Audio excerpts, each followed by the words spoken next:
Jeg vil nu snakke videre omkring, at man føler, at fru Alving er syndebuk, det med asyl og så videre.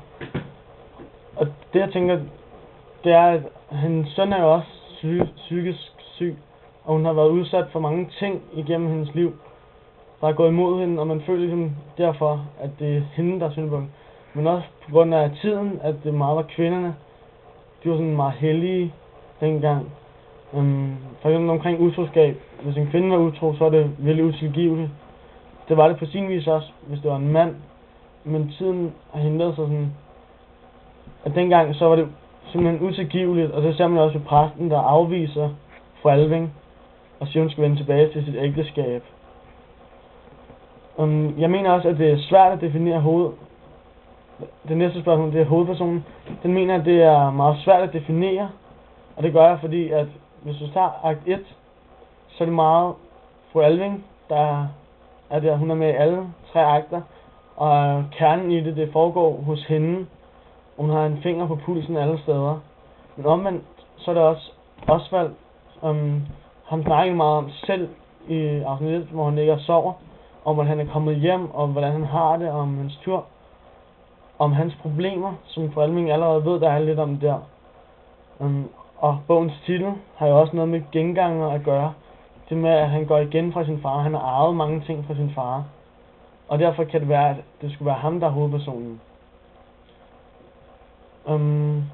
Femmeren, den går ud på, hvorfor man føler, at præsten er dobbeltmoralsk. Og det gør han, fordi at han går meget op i rangsystemet, for at sige det på den måde. Da han får at vide, at Jakob Engstrand åbenbart har fået penge for at skjule hemmeligheden, og har været inde omkring utroskabet der, så bliver han meget oprevet, og tænker, det er utilgiveligt, og bliver meget sur på Jakob Engstrand. Men dengang, da hans gamle ven, Herr Alving, som var højere på strå end Engstrand, så var det ikke sådan noget, og det var ikke til at komme ind på, det skulle bare dømmes ned, og ikke tages op. Og det mener jeg er sådan meget afgørende for historien, hvordan hans rolle har været igennem årene, og hvordan det er i bogens forløb, de dage, den står på. Så vil jeg også lige sige, det med, at han er meget afhængig af rangen, det ser man både på side 26, og i episoden der med Engstrand på side 40-44. Som jeg siger, han bliver meget ophidset, og han tror ikke rigtigt på det gode menneske til at starte med, ligesom Jakob Engstrand gør. Han kan ikke se igennem fingre med noget.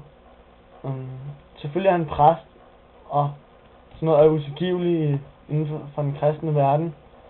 Men det er alligevel menneskeligt at fejle. Og derfor er der det der dobbeltspil mellem rangsystemet, som det var meget dengang, hvor bogen er skrevet. Og så, hvordan kommer det frem? Hvordan ligger Henrik Ibsen vægt på, at det er hende, fru Alving, der er den skyldige? Og det gør han, fordi at man ser meget af det fra fru Alvings synsvinkel. Og så dengang, der var det sådan, som jeg har sagt tidligere, kvinden, der var den meget rene. Og det bliver lagt over på Herr Alvings skyld, og det med at være utro og så videre. Men så er der også læserens individuelle tilgang til tingene, om man er en dreng eller pige, der sidder, alt efter hvordan man føler, historien udvikler sig inde i sit eget hoved, hvordan man kan se, hvordan det kommer frem. Hvad ønskede Henrik Ibsen med genganger? Jeg mener, at han ønskede at vise, at der er ridser i lakken alle steder i rangsystemet, som man jo ser med en højtstående familie som Alving-familien, som har rigtig mange skavanker, når det kommer ned. Man tror, det er meget idyllisk, og hun har overskud til at tænke på samfundet, og så videre, men inderst inde, så har der været alle de her problemer med utroskab og syfilis og så videre. Og så var det også det med intrigerne, og han kommer ind under huden på samfundet, som det også var dengang, og viser befolkningen, hvordan det har været. Og så igen det med rangsystemet. Han viser også, at præsten ikke har været den bedste, at som det har stået på det tidspunkt i flere hundrede år, at kirken er blevet nedtonet, og præsten er det samme, selvom han er stadig et menneske, og ikke bare Guds nedsatte på jorden. Og så tager han også fejl, og er, så at sige, et røvhul. Og så er der også, altså, hvordan livet kan påvirke en, man kan blive træt af livet, og have nogle nedgangstider. På det tidspunkt, der skulle industrialiseringen lige til at gå i gang, og folk skulle til at omvende sig en hel del fra det, de tidligere havde oplevet, og det kunne gå ind i folks hjerner og påvirke dem til enten depression, angst eller noget. Og det var også meget, meget væsentligt i dag. Og så er det også, hvordan de svage, de kan finde lykken.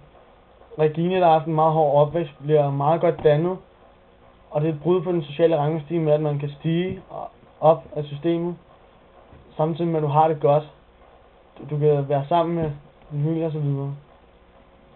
Og så er det også, at det at Regine, hun kommer af en dårlig familie, eller ikke har nogen opvækst, hun finder alligevel lykken og forlader til sidst den syngende skude, så at sige. Selvom hun ikke har nogen penge eller noget. Så det er, at kollektivet er stærkt, selvom det er det, alle har været imod. Så er det, at det ikke er de individualistiske og materialistiske folk, der har det hele, men at du kan gøre noget uden for det, altså det individuelle, hvor du går væk fra de andre. Om der er noget af det, der er væsentligt i dag, det mener jeg. Fordi i dag, der ser man mange skilsmisser og så videre, og det kunne sagtens have noget at gøre med utroskab. Men igen, dags dato, der er man måske mere afholdende med at blåstemple folk, der har været utro eller skilsmisser, de kommer videre i livet, men så dengang var meget utilgiveligt. Og så er det også, at rangsystemet, det er ikke det samme i dag.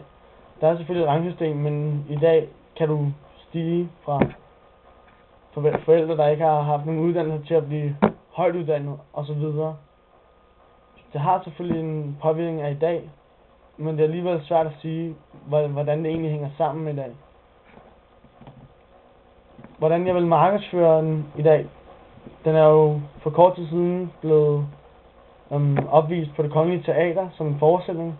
Men jeg vil i dag hellere satse på at vinke den som noget andet. For eksempel et tema på DR2 omkring utroskab og skilsmisse og noget, med et historisk perspektiv, hvor man så kunne ind og vise en film omkring det her. Ligesom fortælle den her historie på en anden måde, så at folk de får set det over længere tid, og ikke bare som en enkelt lille historie, der er enkeltstående. Ellers så kunne det også være, at man skulle lave en kortfilm over den til undervisningsforløb, så man både har en bog og en kortfilm, man kunne se. På den måde så får man eleverne mere med i undervisningen.